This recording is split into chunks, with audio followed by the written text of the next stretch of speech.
our content might be a little bit PG-13. I just want to get it out there. It's a quick disclaimer, okay? It's going to get a little bit dark before it gets brighter, all right? So let's go together. Let's look at David's story. 2 Samuel chapter 11, starting in verse 1. It says, in the spring of the year, the time when kings go out to battle, David sent Joab and his servants with him and all of Israel.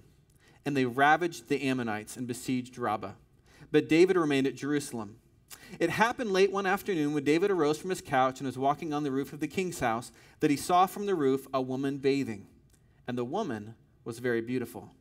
And David sent and inquired about the woman.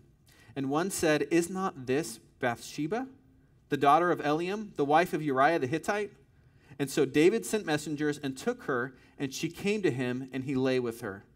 Now she had been purifying herself from her uncleanness. And then she returned to her house, and the woman conceived, and she sent and told David, I'm pregnant. Let's pause for a moment, shall we? I want to make sure we're all on the same page of what just happened. So David, one spring afternoon, takes a nap, wakes up, rolls off his couch, decides I'm going to go take a stroll out on the balcony. The topography of Jerusalem there are all hills, and the king's palace is at the very top. And so when he goes out onto his balcony, he looks down, he can see the roofs of all of his neighbors. And so as he was looking down over the balcony, he sees a woman on the roof bathing, and the Bible says she's absolutely stunning. She's gorgeous, and she's naked. And he looks down and he says, calls over one of his servants, and he says, hey, who's that? There's a right time to ask that question. There's a wrong time to ask that question, okay? Let me just say, I know that question. Like, I've asked that question before. In fact, when I was 16 years old, I was sitting in church one day with a buddy of mine, and a girl walked into the room that I'd never seen before, and I elbowed him, and I said, dude, who's that? And he said, oh, that's just a girl from my school. Her name is Jessica. That memory is etched in my mind because that's the very first time that I ever saw the girl that would become my wife. Okay, right?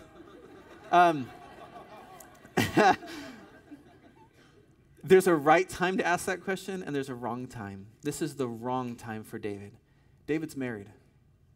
Okay, David's married. And yet he begins to entertain these thoughts in his mind. And he says, hey, who's that?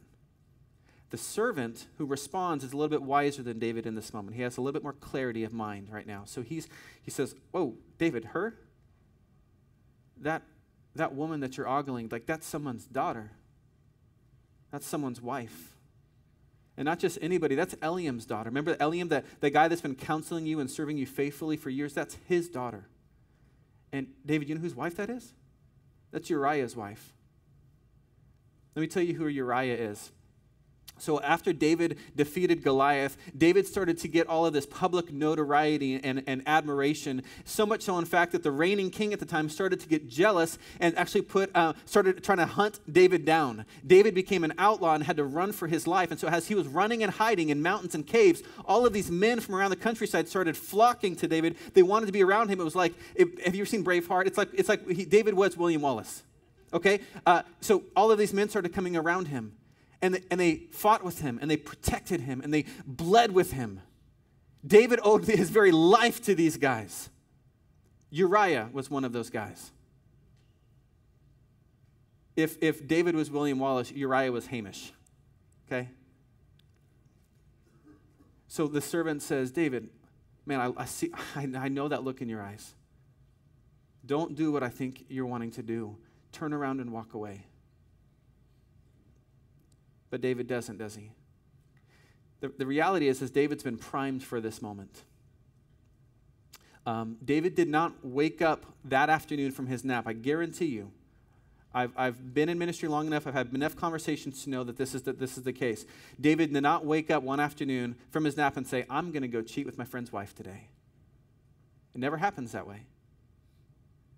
But there had been a series of decisions and compromises that had primed David for this moment. He didn't collapse into this moment. He cultivated this moment.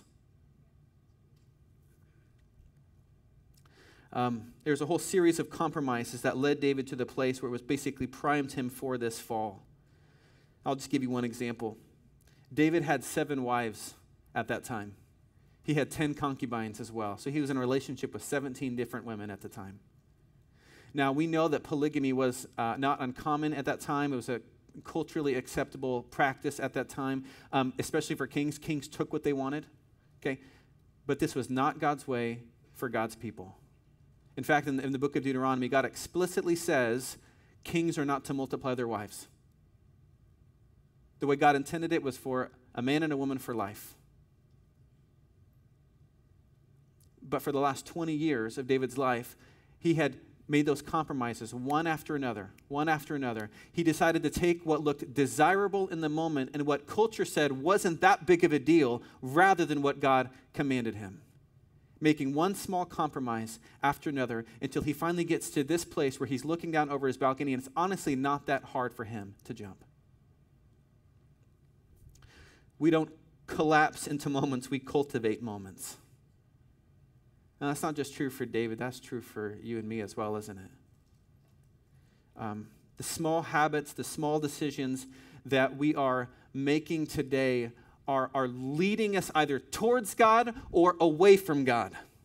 You realize that? The small decisions, the habits, the mindsets that you have today are leading you towards God or away from God. Every single one of us are set right now on a trajectory, and it's leading us somewhere in virtually every area of our life. Okay, so marriage, career, physical health, spiritual health. We're all on a trajectory. The question that we should be asking ourselves on a regular basis is, if my habits and my decisions and my mindsets stay the same that they are right now, if they stay consistent, where is this going to lead me in the next 10 years?